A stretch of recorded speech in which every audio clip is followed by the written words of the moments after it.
Hey everyone, Catch 'em All Collectibles here with my personal auction block number 3. These auction blocks I run every 2 weeks from Sunday evening to Sunday evening. I'm actually recording this late Sunday night, I guess early Sunday morning. It's after midnight. All these auctions are live as I record, and they will be live as this video goes live to you on Wednesday. So in the previous two videos, I had fairly smaller auction blocks where I actually gathered all the cards and showed you them on video. I didn't really add much to the front and back photos that you can see on eBay.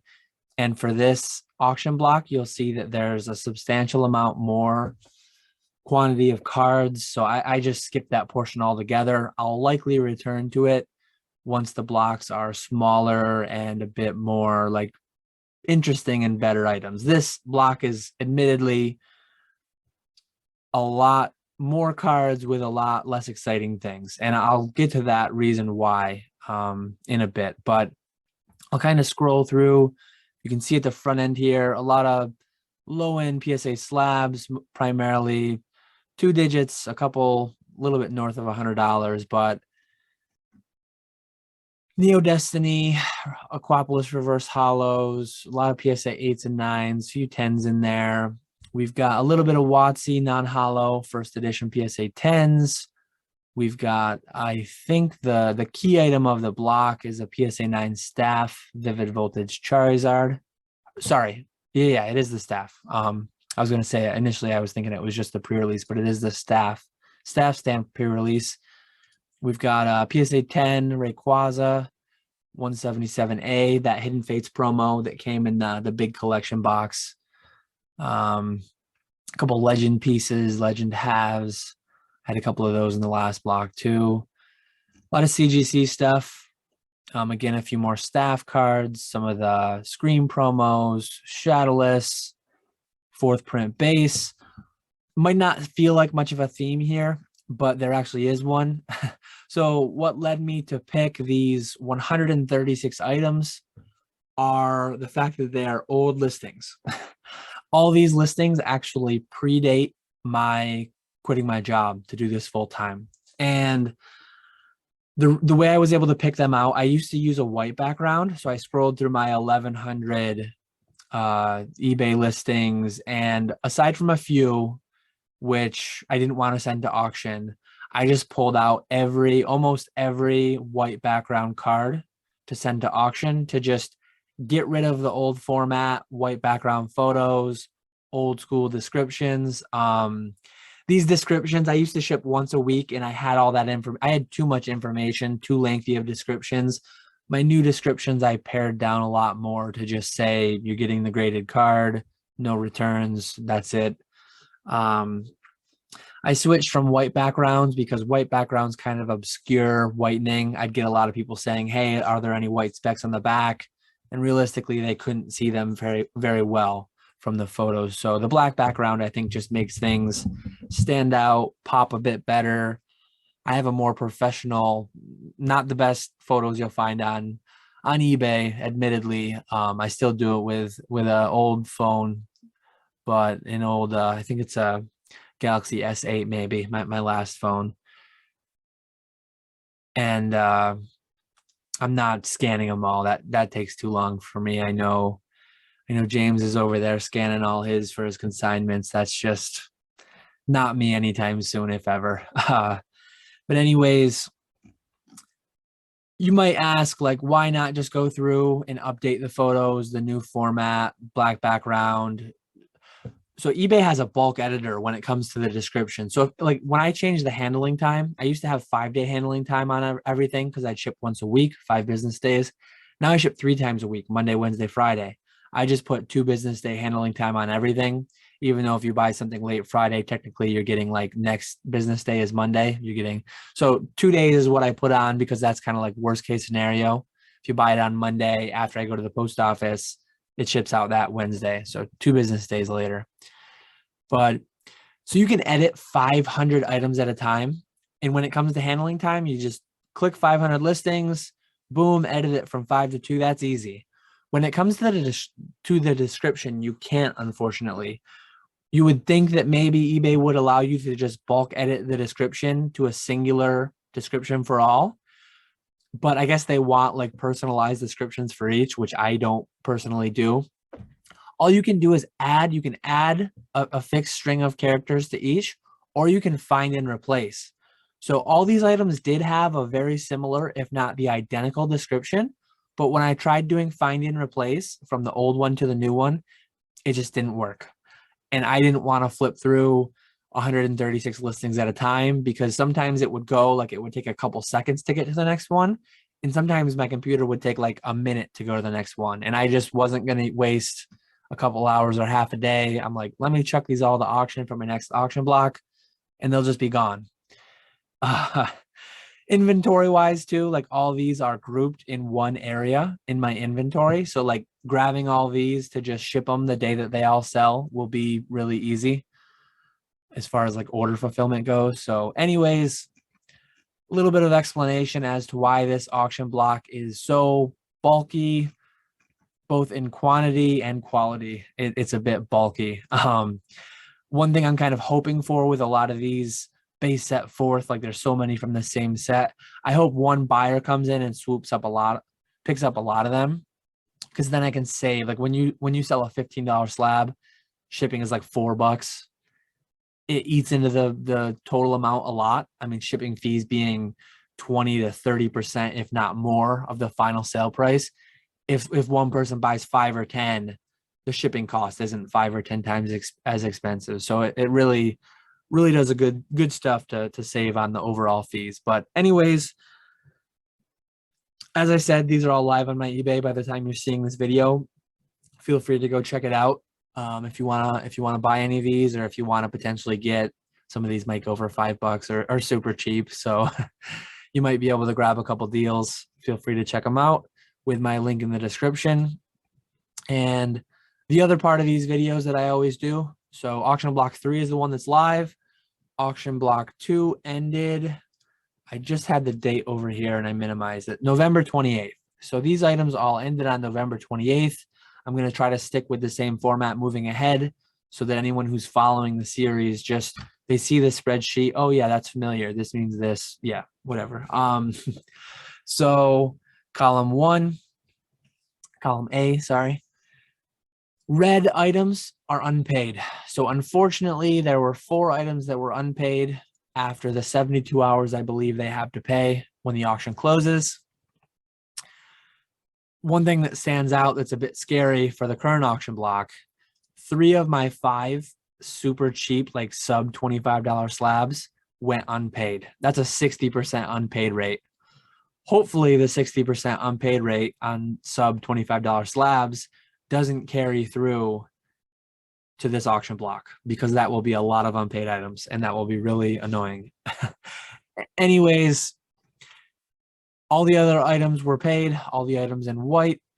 Column B, we have our original buy it now list price. If you take the total of those, around $8,000. I forget if I remembered to mention or failed to mention, but the current auction block, even though it's a lot of cheap items, the total price did come out to about $9,400. So it'll be decent as far as like generating a bit of cash flow, a bit of revenue. So last auction block, we had about $8,000 original list price, and the final sale price in total came to $4,410, $4,410.94. I did, per the suggestion of SDC Collectibles, I made the font a bit bigger. So hopefully if you're viewing this on mobile, it's big enough that you can actually see without straining too much. If it could be bigger, let me know and I can try to go a bit bigger.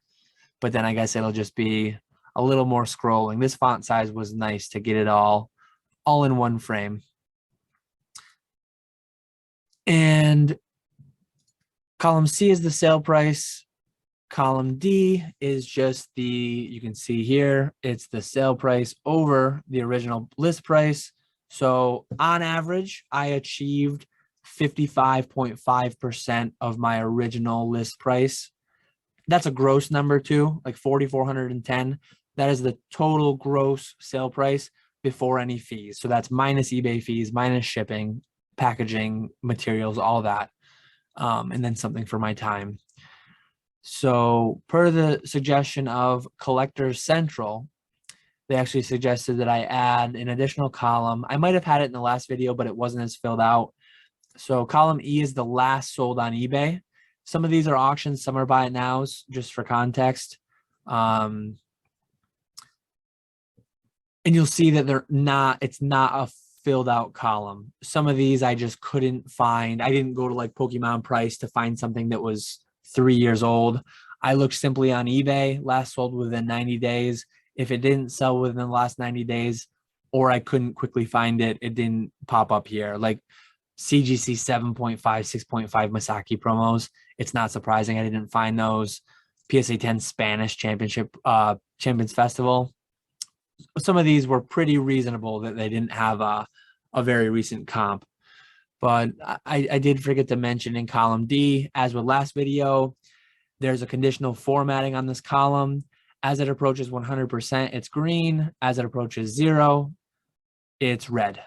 With the in-between numbers, this Topps Chrome Clefable came pretty close to 50% white. So obviously in a perfect world, everything would sell at or above the buy it now listing. Perfect world for me. Everything would be green, but you've got some red in here. I'll kind of go through and just recap what sold, why did it sell high, low, whatever it may be. The first note I have over here, I guess there's a few red items. Generally speaking, and I mentioned it before, and this was actually where Collectors Central suggestion came in. So when it's red, it could be one of two things. It could be that the auction performed very poorly, or it could be that I had it priced very unreasonably as a buy it now. In the case of the PSA 9 Unlimited Blastoise, I think I had it priced pretty unreasonably. $268 feels fine for an unlimited Turtok PSA 9. So I was happy with that price. Same thing goes for the CGC 7.5. It's just a super oddball grade. The Masakis have come down a fair bit, I think. The lower grade Masakis, at least. Maybe not the 10s and 9s, but yeah, I listed this. Again, this was a fairly older listing too. So 33%, it was primarily the fact that I had listed high. And then 35% pop-up Series 3 Charizard. Fairly obscure card. This is actually one where the new column comes in, last sold. So I had mine priced at 600 and the last sold was 204. I was priced 3 times almost the last sold, and my sale price came in at 212.50. So I actually beat out the last sale. Really happy there. So really good suggestion again. I'm glad I put the column in, and I'll definitely keep it moving ahead where I can quickly find a comp. On a lot of these CGC slabs for auction lot 3 that are $20, I might not put in a comp because they're just so cheap. I don't want to spend 2 hours filling out that whole column, but for the bigger ticket items, I will. And that's definitely an interesting insight that provides there. PSA 6 Scream Monk, Scream Pikachu. A lot of these in the 60s, 70s, that's pretty reasonable. 80%. The next big standout, I guess one comment I had here. So the PSA 10 Ho-Oh box topper from Sky Ridge, really niche item. I took a comp that came after mine. So this TCA consignment, TCA being TCA Gaming, Rusty, there were no comp sales before mine. The last sale prior to mine was greater than 90 days before. And I think the reason I beat out Rusty by so much is likely because it's a really niche item. Auctions are a bit risky on such niche items to begin with, that when mine popped up for auction, somebody grabbed it. Whoever that was that grabbed it likely didn't need another. So on a fairly niche item, there might have only been 5 bidders to begin with. And if I took the one who was willing to pay the most, the ones that were willing to pay second and third most, I mean, the way an auction works, everybody knows, the bid is always one increment higher than the second highest bidder. So if you take out the highest bidder in this one, I guess we found roughly where the third highest bidder was willing to pay, because in my auction, I had the 1 and 2 duke it out. And then in Rusty's, presumably if it was the same people, he only got 1 increment higher than the original second highest bidder. So yeah, apparently the third highest bidder in mine was likely willing to pay around $445. I mean, that's a guess. Maybe it's completely different people, but reasonable theory on a niche item like that. Next standout item, it's a cracked ice, very modern card. If I could take it back, a PSA 10, I would for that price, but it is what it is.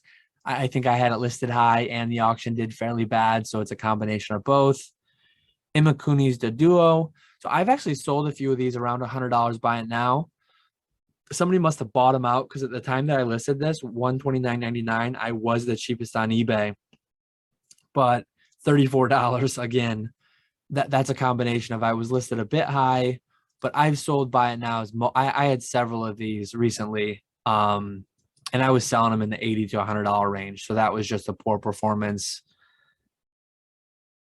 The Persian Jungle, that pretty well. The base first, I think those have been coming down, the PSA 9 specifically. So that was, again, a combination of a slightly poor auction. I did worse than the last, and I was listed pretty high. Clefable Chrome, I did. So this was likely a buy it now. This shows you how buy it nows perform better than auctions, generally speaking. On tops is a bit more niche. It's grown a lot in popularity over the past few years, but to throw this as an auction is a bit risky, and I achieved barely over half of what the most recent buy it now sale achieved. So in the future, I might definitely be less willing to send PSA 10 Topps Chromes to auction. The Rayquaza went unpaid. So the comp that I gave you here, I sold mine for 76. The comp was 95. I think mine was the top half, and this was the bottom half. I don't know which one's more desirable. Those legend cards are really weird in that way. Just, I figured I'd put the note in there because the comp wasn't exact. 25%, another pretty modern cracked ice niche promo. And this one's only a PSA 9, so not too surprising. We got another low grade Masaki, PSA 8.5, terrible grade. Not surprising. It only gets 34%, probably a low price and a high listing. PSA 10 Zapdos. My auction, a bit of both again. My auction was $30 less than the most recent, but I had it priced pretty high too, relatively speaking. Another PSA 10 cracked ice. Not too much to say there. New. Someone did, though. Someone did get $91 at auction. Whether that got paid or not, I have no idea. Unfortunately, eBay doesn't give you that insight. And then, so this was a theory that I had. My theory was that, so PWCC is terrible for slabs of this nature, like what I'm sending in my auction block 3. But I had a suspicion that some of these might go above my original list pricing. And it just so happens that 3 of them did. Of the 3 that did, 2 were unpaid. So I did include these 3 items. From auction block 1, there were some items that went unpaid that I opted to put back to a buy it now and not rerun as an auction. From these, though, these 4 items I did recycle into the new auction block just because I want them gone. PSA 7 and then super cheap stuff. But yeah, interestingly, whoever bought this Blastoise, they could have had it a week prior at $20. Instead, they paid $23.50 at auction, and they did actually pay. So I'm hoping with next auction block, having a lot of lower quality slabs, that that it's a common thing where they go above the list price. But we'll see. We'll see in 2 weeks. That's pretty much all I've got. So I did do, you can see here, I only added up the ones that I actually had comps for. I added up this column, the original list price of, sorry, so I added up the sale price for what I had comps on, and then I divided that by the sum of the comps, and you'll see that led to 102% roughly. So I actually sold roughly 2% higher than recent comps. And that's a wide variation. Here I was a ways above. Here I was below. A lot of them I was a little bit below. Some of them I was a little bit above. But at the end of the day, I was able to achieve roughly 102% of the recent market comps. So that means I slightly beat the market on average, which is good to see. That'll be a really interesting metric moving forward if I'm able to consistently beat the market by a little bit, or if it's something that just fluctuates a ton. We can always do the long-term average across multiple auction blocks. So yeah, that'll be a really, really fun one to watch. Aside from that, though, I showed you what's live now. I showed you what we just got through. Hopefully our payment rate is a bit better. Once we get like several auction blocks out too, I can do some kind of plots, unpaid rate by auction block, I guess gross sales amount by auction block. Again, I'd like to target I might have said $5,000 to $10,000 range last video, maybe more like the $3,000 to $10,000 range. I don't want to run myself out of buy it now listings by doing too much, throwing too much good stuff there. But yeah, that's everything I've got for today. Thanks for watching. I will catch you all later.